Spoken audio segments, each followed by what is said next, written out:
नमस्कार, मी आपल्या सर्वांचं एस-एम-ए चॅनलवरती स्वागत करत आहे व आपण आपल्या चॅनलवर पहिल्यांदाच आला असाल तर आपल्या चॅनलला सबस्क्राईब करा ही विनंती। आपण ह्या व्हिडिओमध्ये AI तर आर्टिफिशियल इंटेलिजन्स फ्युचर नाही तर प्रेझेंट बनत आहे।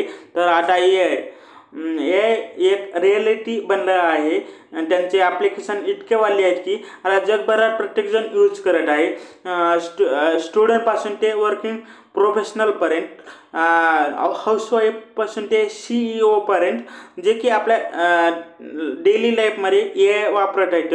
आणि 2020मध्ये पाहिलं तर ChatGPT, गुगल बर्ड्स, आपलं मायक्रोसॉफ्ट बिंग AI, आपलं Midjourney and Dalle's E2 हे वगैरे काही विशेष करून हे AI टूल वगैरे प्रसिद्ध झाले, डेव्हलप झाले आणि आता डीपसीक ही आलेलं आहे। आणि हे सर्व साधने आपल्या दैनंदिन जीवनाचा एक भाग बनत चालली आहेत। परंतु या साधनामुळे लोकांच्या नोकऱ्या जाण्याची भीती आहे। मला म्हणायचे आहे की आर्टिफिशियल इंटेलिजन्स किंवा AI हे एक वास्तव आहे जे की आपण आता नाकारू शकत नाही। जगभरात million and billion of dollars AI मध्ये वगैरे गुंतवले जात आहेत आणि त्यामध्ये इंडियाही त्यामध्ये प्रवेश करू इच्छितो। तशा प्रकारे आपल्या IT मिनिस्टर मिस्टर अश्विनी वैष्णव यांनी स्टेटमेंट दिलं आहे। तर अशा परिस्थितीत या स्पेसमध्ये समोर असलेल्या कंपन्यांना सर्वाधिक फायदा वगैरे होऊ शकतो। तर अमेरिकन सॉफ्टवेअर आणि GPU चिप्स डिझायनर NVIDIA घेतलं तर जे की अनेक शक्तिशाली आर्टिफिशियल इंटेलिजन्स अल्गोरिदम्स यांच्या उच्चतम कार्यक्षमता चिप्सद्वारे समर्पित आहे। आणि जशा प्रकारे AIची ग्रोथ वगैरे सुरू झाली तशाच प्रकारे NVIDIAच्या स्टॉकने गुंतवणूकदारासाठी एक चांगला फायदा वगैरे करून दिला आहे। हे स्पष्ट वगैरे आपल्याला दिसत सुद्धा आहे। आणि यांचे रिझल्ट पाहिलं तर लास्ट 1 इयरमध्ये आपलं NVIDIA स्टॉकने जवळपास 90% रिटर्न दिलेला आहे। जेव्हा संपूर्ण जगात एखाद्या इंडस्ट्री किंवा थीम्सबद्दल वगैरे उत्साही वगैरे होत असतो तेव्हा असे होत असते। हे या स्पेसमध्ये कार्यरत असणाऱ्या कंपन्या देखील याकडे आपोआप आता आकर्षित होत आहेत। तर आज मी तुम्हाला असे 5 इंडियन स्टॉक सांगणार आहे कोणत्यातरी प्रकारे AI मध्ये डॉमिनन्स वगैरे करतात। अर्थातच इंडियन लिस्टेड जागेत आपलं pure AI product based company वगैरे नाहीत, पण मी अशा काही कंपन्या वगैरे ओळखण्याचा प्रयत्न केला आहे जे की एकतर AI सर्व्हिसेस देतात किंवा AIचे प्रोडक्ट रिलेटेड वगैरे काम करतात। AI प्रोडक्ट रिलेटेड तर पहिली कंपनी ती म्हणजे टाटा एल्क्सी ही automotive, media, communication and healthcare यासह बिझनेसमध्ये डिझायनिंग अँड टेक्नॉलॉजी सर्व्हिसेस जगामध्ये सर्वात जास्त पुरवण्याचा प्रयत्न करते।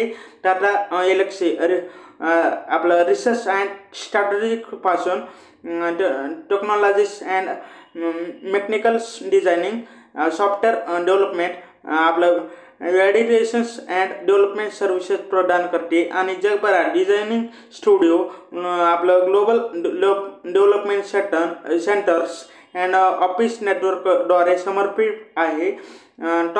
यांचा रेव्हेन्यू पाहिला तर टॉप 10 क्लायंटकडून 59% रेव्हेन्यू येतो आणि टॉप 5 क्लायंटकडून रेव्हेन्यूमध्ये त्यांचं योगदान 48% आहे।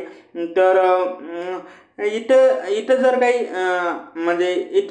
काही प्रॉब्लेम आला किंवा कंपनीने एखादी क्लायंट गमावला तर कंपनीचे रेव्हेन्यू अँड प्रॉफिट प्रभावित होऊ शकतात। ही कंपनीसाठी एक रिस्क आहे। कंपनीचा फ्युचर प्लॅन पाहिले तर company AI digital technology mobility सोल्युशनमध्ये इन्व्हेस्ट करून आपल्या बिझनेसला ग्रो करण्याचा प्रयत्न करणार आहे। कंपनीचे फंडामेंटल पाहिलं तर कंपनीचा PE 47.5, इंडस्ट्री PE 34 आहे। आणि डेट टू इक्विटी रेशो 0.8 आहे आणि रिटर्न ऑन इक्विटी 34.5% आहे। तर यांची बॅलन्स शीट ही स्ट्रॉंग आहे। तर पुढील कंपनी आहे पर्सिस्टंट कंपनी। यांचा ही company business implement and modernise करण्यासाठी मदत करण्यासाठी एक software engineering and strategic services प्रदान करते। त्यांचे स्वतःचे सॉफ्टवेअर आणि framework pre builds integrations and accelerations वगैरे आहेत। आणि पर्सिस्टंटला 2020 पासून सर्वात वेगाने वळणारे इंडियन IT सर्व्हिसेस ब्रँडमधून नावारूपास आलेला आहे। त्याने जवळपास 268% प्लस ग्रोथ वगैरे दिली आहे आणि इंडियन IT सर्व्हिसेस कंपन्यामध्ये 9व्या क्रमांकाची कंपनी बनली आहे।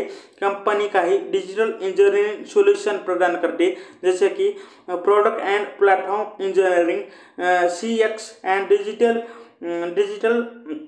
Leads transmissions, cloud enable enterprises modernisations, data and artificial intelligence and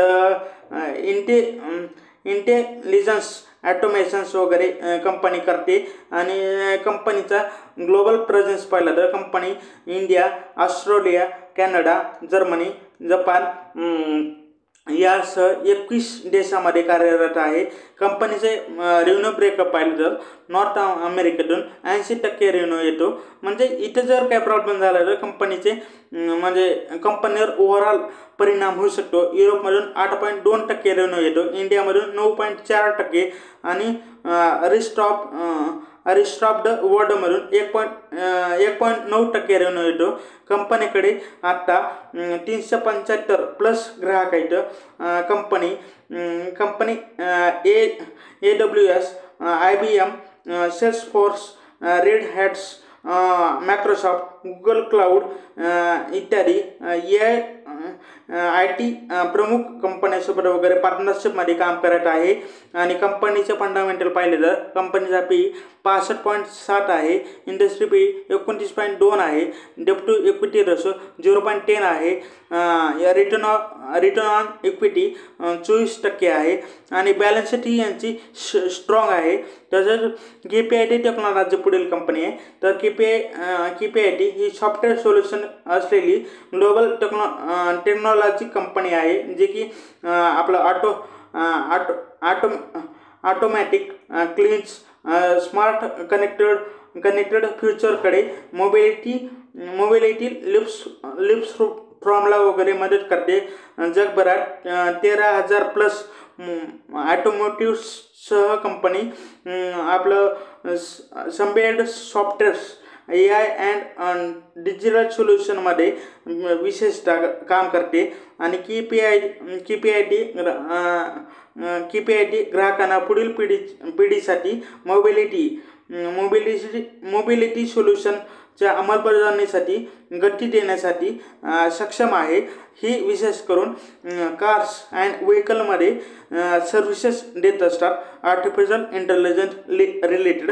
आणि FY24 मध्ये यांच्या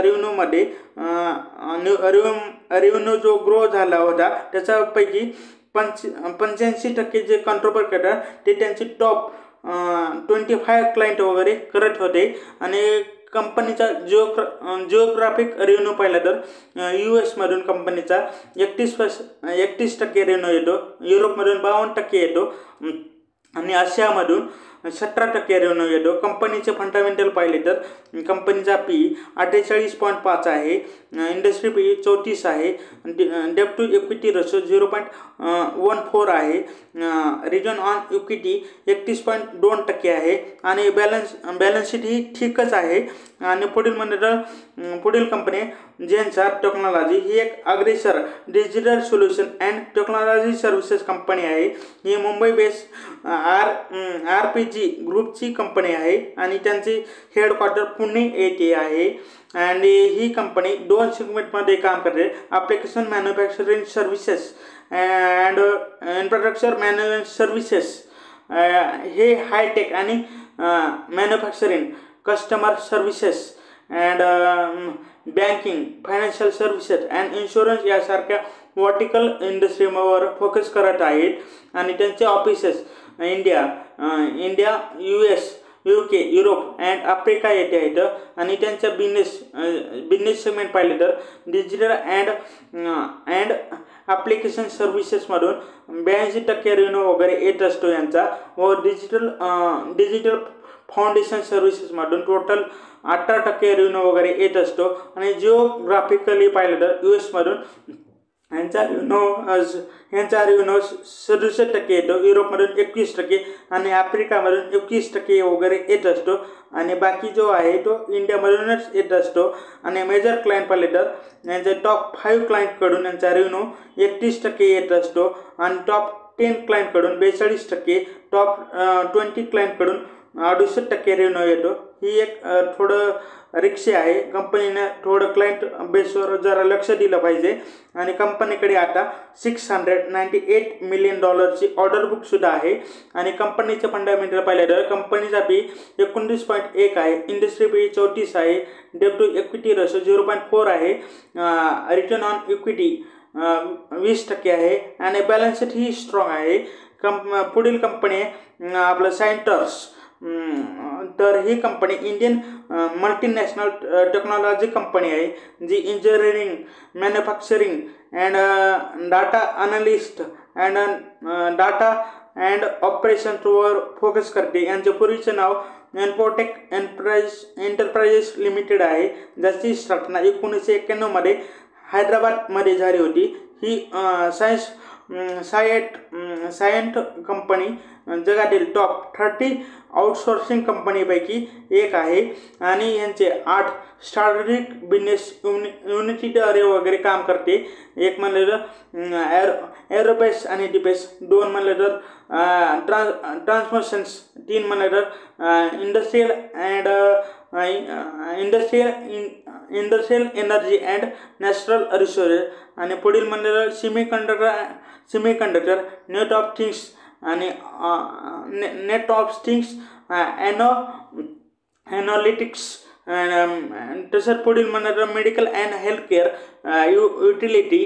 युटिलिटी अँड जो स्प्लेटर्स and communication and designing, let's manufacturing.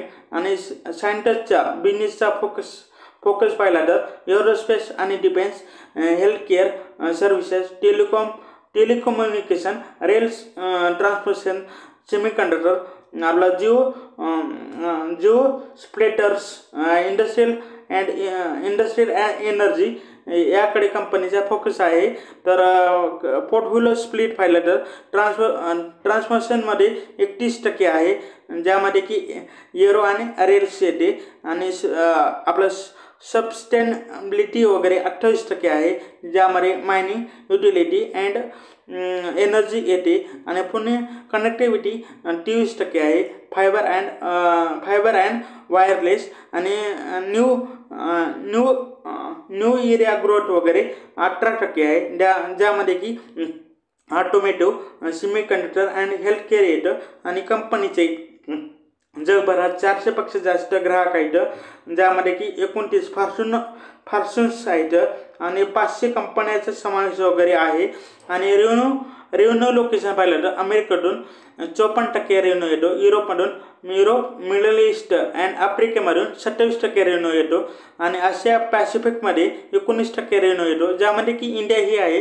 कंपनीचे फंडामेंटल पाहिलं तर PE वगैरे 24.8 आहे, इंडस्ट्री पी 34 आहे, आपला डेट टू इक्विटी रेशो 0.11 आहे, आणि रिटर्न ऑन इक्विटी रेशो 18.8% आहे। तर शेवटी ह्या एका कंपनीचा आपण डिटेलपैकी अनालिस्ट करू शकतो, पण म्हणजे तुम्ही कमेंट केलं तर मी करू शकतो ती। तर शेवटी आपल्या व्हिडिओला लाईक आणि चॅनलला सबस्क्राईब करा हीच विनंती। हा व्हिडिओ पाहिल्याबद्दल धन्यवाद, थँक्यू।